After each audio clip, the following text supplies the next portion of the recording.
Bueno, esta semana se dio el recordar un hecho histórico para las universidades y quién mejor para hablar de historia que uno de los grandes historiadores de la Argentina como es Felipe Piña, a quien ya tenemos en línea. Felipe, ¿cómo le va? ¿Qué tal? Buenas tardes, ¿cómo estás? Bueno, para arrancar, como decía, este lunes, como cada 15 de junio, hace ya 102 años, se recordó la fecha de la reforma universitaria, una fecha simbólica, porque en realidad todo comenzó unos meses antes, ¿no? Sí, en realidad es un movimiento que arranca un poco antes y que tiene raíces en la voluntad de cambio, ¿no? Que se produce Sí. sobre todo a partir de la llegada del radicalismo al poder y la asunción de los sectores medios de mayor participación política.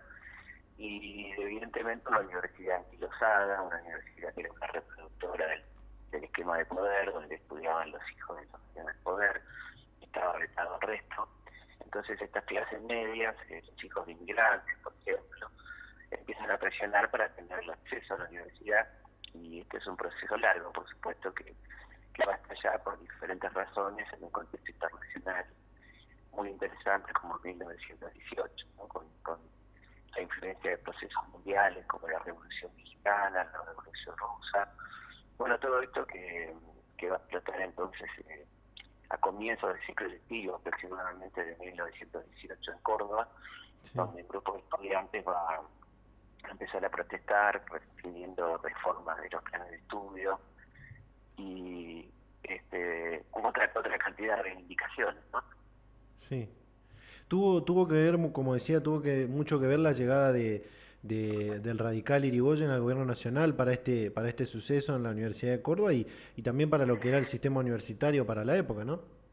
Claro, digamos, esta sensación de acceso de la clase media a, al esquema de poder, a mayor participación y evidentemente el requerimiento de ingresar a las aulas, ¿no? De ampliar la participación de la juventud en el sistema universitario, Sí. y esto es un poco lo que lleva a estas protestas, que bueno, es un proceso largo, donde se reclama la reforma de los planes de estudio, por ejemplo, que estaban anquilosados, por ejemplo, Sí. había alguna materia, alguna bolilla en la materia de derecho que decía comportamiento para con los siervos, Ujú. refiriéndose a los sirvientes, una cuestión casi medieval, Sí. una universidad muy clerical, ¿no? Muy conservadora, muy manejada por la iglesia entonces. Y bueno, y ahí entonces comienza este movimiento que va a tener resultados muy interesantes, como la primera elección de rectores por parte de la comunidad educativa. Los planteos son libertad de cátedra, mejoramiento de las condiciones de enseñanza, ¿no? El fin de la oligarquía, dice ellos, la oligarquía universitaria, porque había evidentemente una casta que se reproducía en el poder y Claro. los hijos heredaban las cátedras de los padres, etcétera. La otra era el cogobierno, la necesidad de cogobernar las universidades, docentes, estudiantes y alumnos. La libertad de cátedra, ¿no? La posibilidad de elegir la bibliografía, la forma de enseñar. Y bueno, es una reforma que termina triunfando, se termina imponiendo después de muchas demoras, incluso el gobierno radical que también terminó en aceptarlo, enviando un par de intervenciones un poco inactivas al principio, pero bueno, finalmente se logra imponer este criterio, que se va a extender luego a la creación de nuevas universidades en el país, y ya con este esquema de cogobierno, de autonomía, que definen un poco la Universidad Argentina, y que van a tener gran repercusión en América Latina, ¿no? Por ejemplo, en 1919 se inició la reforma en Lima, ¿no?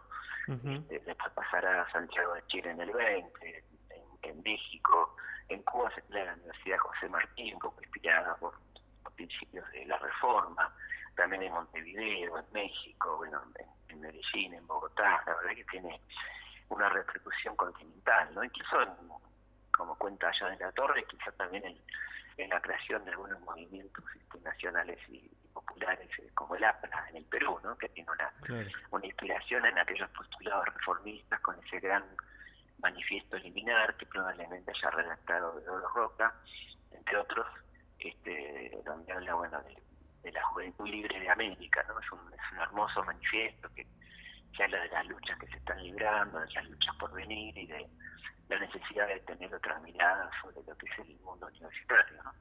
Sí, justamente hay dos cosas que nos generan muchísimas emociones a los universitarios, incluso hasta el día de hoy, que son, bueno, la imagen de los estudiantes subidos al techo del hospital Clínicas, Sí, colocando la bandera de la sí, FUC y exactamente. ese memorable e inolvidable manifiesto liminar que, bueno, tiene muchos Bueno, y párrafos. claro, y Sí, además la creación de la Federación Universitaria Argentina, ¿no? Que exactamente. va a ser una primera agremiación prácticamente estudiantil y que va a tener una larga trayectoria, ¿no? A lo largo de la historia.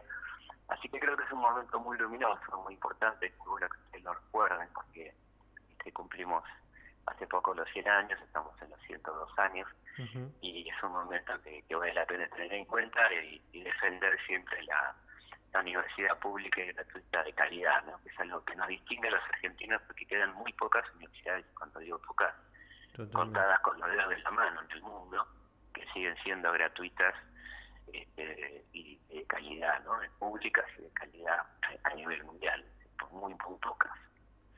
Muchos de los que hoy militan en su facultad y en las universidades, en las diferentes agrupaciones, se pronuncian como reformistas. Bueno, algunos llevan eso Sí, en su nombre, otras se sí, pronuncian sí. como defensores del antiimperialismo. Muchas de las ideas que son provenientes de lo que pasó en 1918, pero si no Sí. entiendo mal, en esa época no existía tanta diferenciación. La mayoría de los estudiantes tenía el mismo objetivo, ¿no? Sí, había el objetivo, pero había agrupaciones y también, por supuesto, pertenencias políticas, ¿no? En esa reforma es muy importante la participación de militantes socialistas, de militantes radicales progresistas, ¿no? De gente independiente, como Aníbal Ponce, por ejemplo. Así que sí, hay una confluencia de corrientes y efectivamente un objetivo común que era modificar esa universidad anticuada, rechazada, ¿no? Sí. Que atrasaba siglos prácticamente, cosa que se logró y que bueno, que llegó a la Universidad Argentina a los más altos niveles, ¿no? Y sigue siendo un día una de las universidades más prestigiosas de América Latina, sin ninguna duda, ¿no?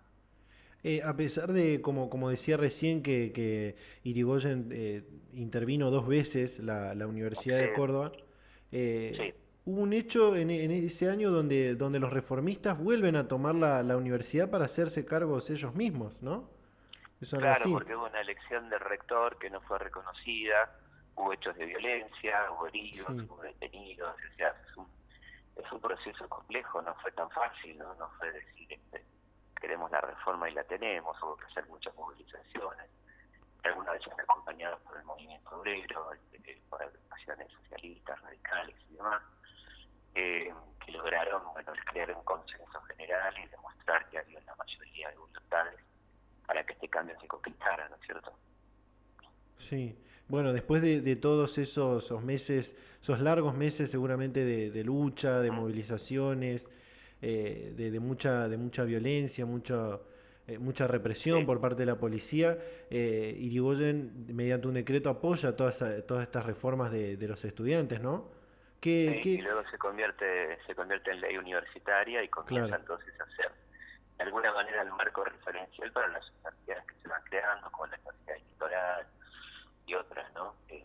La Tucumán, claro. de universidades que van a ser muy importantes y con altísimo nivel académico, ¿no? Pero Que, creo que es muy importante plantear la importancia de la democracia universitaria, ¿no? Que la universidad tenga voz y voto estudiantes, graduados y alumnos, que sea de consenso, que sea un ámbito de libertad donde la policía tiene primera la entrada, cosa que por supuesto fue muchas veces violado a lo largo de nuestra historia, pero es un principio que durante la vigencia de sistemas democráticos en general se respetó.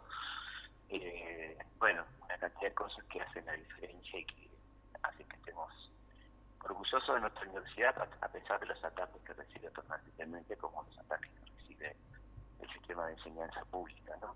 Por parte de los sectores que ultraconservadores o sectores que no quieren que la gente acceda a la educación y mucho menos a la universidad, ¿cierto?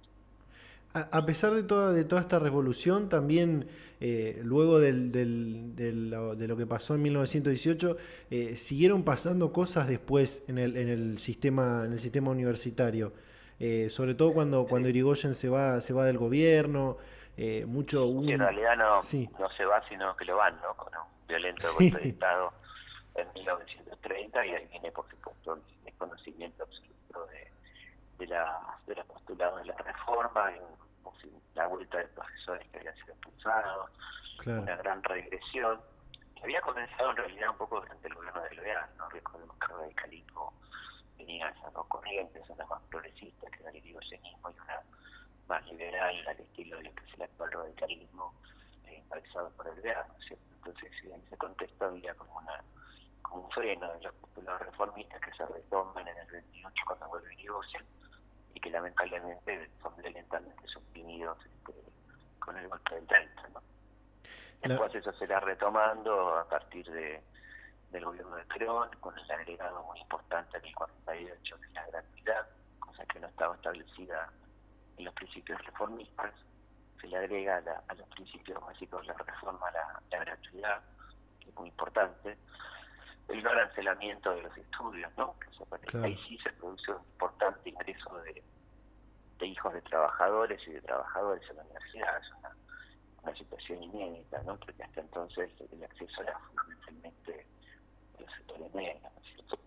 Sí, Y después, bueno, vendrán etapas muy duras, como la etapa de Onganía, con los bastones largos, y bueno, todo lo que vino después, que fue durante la dictadura una etapa tremenda de represión y la exclusión de la matrícula a partir del 84, ¿no?